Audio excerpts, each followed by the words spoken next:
Bonjour, dans ce 4e dimanche de Carême à Nessé, j'ai le désir de vous raconter une histoire, une expérience que je fais régulièrement en confessant des enfants de 6-7 ans qui se préparent à la première communion.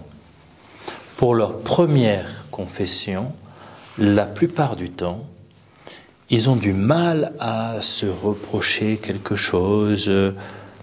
Pour moi, c'est comme s'ils avaient une grande difficulté à rentrer en eux-mêmes, ou alors il y a une grande peur.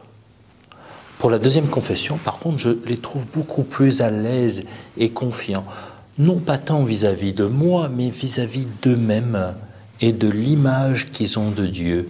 Ils se savent aimer et donc ils n'ont plus peur de demander pardon à Dieu pour certaines choses qu'ils ont faites. Les deux fils de la parabole n'ont pas compris l'amour de leur père et ils se mettent à distance du père, chacun à sa façon. Non seulement le père ne garde pas rancune, il ne compte pas les péchés pour les faire payer en retour, mais plutôt il fait la fête quand le fils revient vers lui, quand tu reviens vers lui, quand je reviens vers lui. Et il dit au fils aîné, tout ce qui est à moi est à toi. Et il te dit à toi et à moi, tout ce qui est à moi est à toi.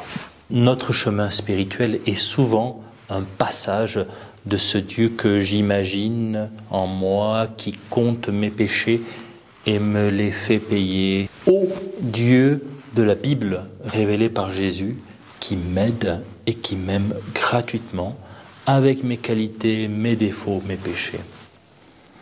Au cours d'une retraite, je me suis confessé le premier jour et le dernier jour avec le même prêtre. C'était dans le programme, la pédagogie voulue. J'ai vécu avec lui la pire et la plus belle confession de ma vie, jusqu'à présent. Pour la première confession, il m'a dit « Vous en êtes encore là ?» Alors c'était extrêmement nul de sa part de me dire ça. J'avais envie de lui dire « Oui, j'en suis encore là, et alors ?»